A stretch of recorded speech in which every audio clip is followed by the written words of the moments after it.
Second subject आपका हिंदी व्याकरण। तो चलिए बच्चों, आप भी अपनी अनुपम हिंदी व्याकरण पुस्तक खोल लीजिए और इसमें देखिए अध्याय 3, जिसका नाम है मात्राएं।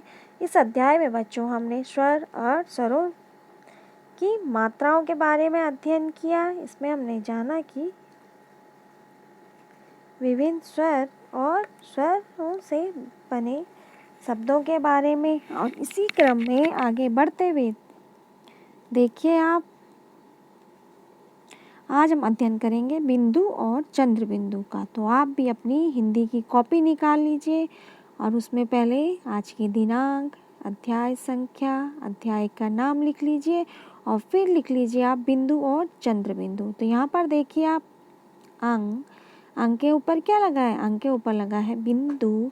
तो यहाँ पर देखिए आप, इसका प्रयोग किस प्रकार से किया जाता है? घ प्लस औ प्लस ण प्लस ट प्लस ई। तो यहाँ पर शब्द बना है घंटी। तो यहाँ पर देखो, घ के ऊपर बिंदा लग रहा है तो घंटी।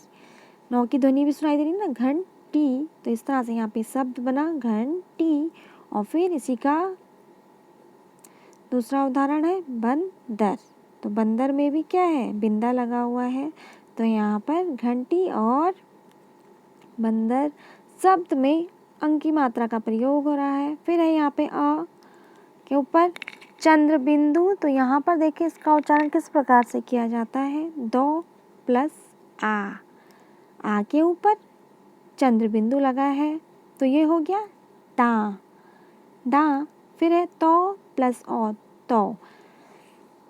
तो यहाँ पर शब्द बन रहा है दो प्लस आ, दांत। फिर है, यदि हम इसी को औ में लिखें तो देखो यहाँ पे औ के ऊपर चंद्र बिंदु, तो ये हो जाएगा आ ख आँख। तो यहाँ पर इस तरह से यहाँ पे चंद्र शब्द में चंद्र बिंदु का प्रयोग किया जा रहा है। फिर है आहा। आहा से आहा देखो, शब्द के स्वर के पीछे या व्यंजन के पीछे क्या लगते हैं? दो बिंदु लगाए जाते हैं। यहाँ पर देखो, फिर आप नौ प्लस औ नौ, फिर मौ प्लस औ, फिर ये दो बिंदु लगे तो ये आहा बन जाएगा। तो ये शब्द बना नमहा। और फिर दूसरा शब्द है प्रातः। तो ये नमः और प्रातः शब्द हैं जिनके पीछे आहा की मात्रा लगी हुई है। तो ये आहा की मात्रा वाले शब्दों का प्रयोग बच्चों अधिकतर संस्कृत भाषा में किया जाता है। फिर इसी में देखिए आप, यहाँ पे है रॉ व्यंजन के साथ ऊ और बड़े ऊ की मात्रा वर्ण के बीच में लगती है। तो देखिए आप, रॉ प्लस ऊ रू,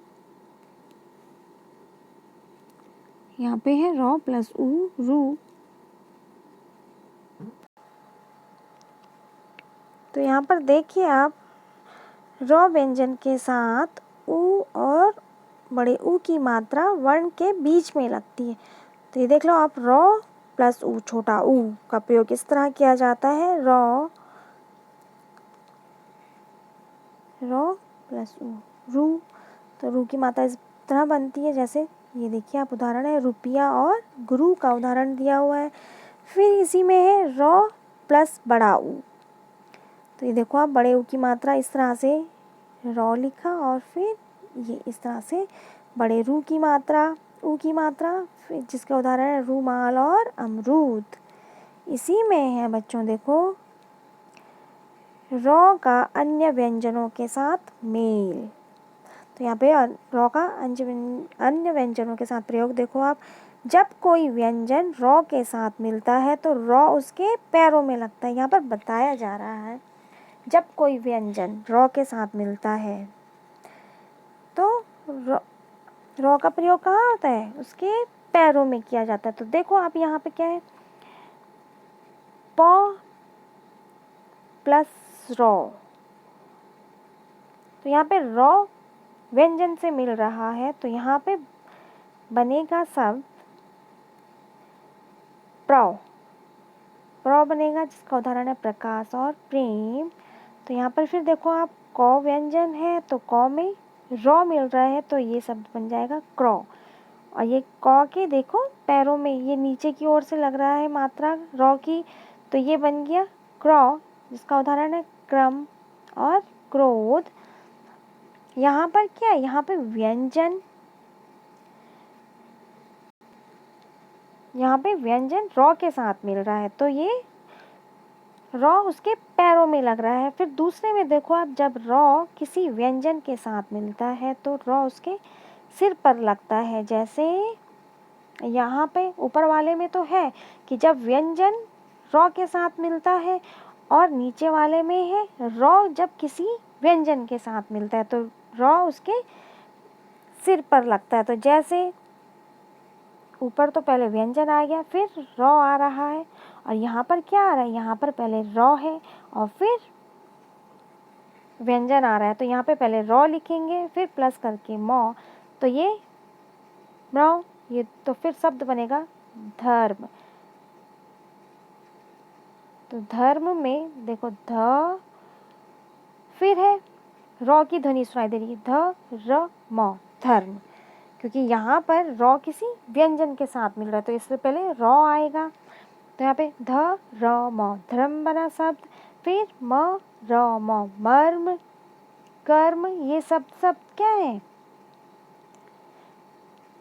जिनमें र व्यंजन के साथ मिल रहे हैं, तो इसलिए व्यंजन से पहले र की ध्वनि सुनाई दे रही है। फिर इसी में है र प्लस क, क्रॉ।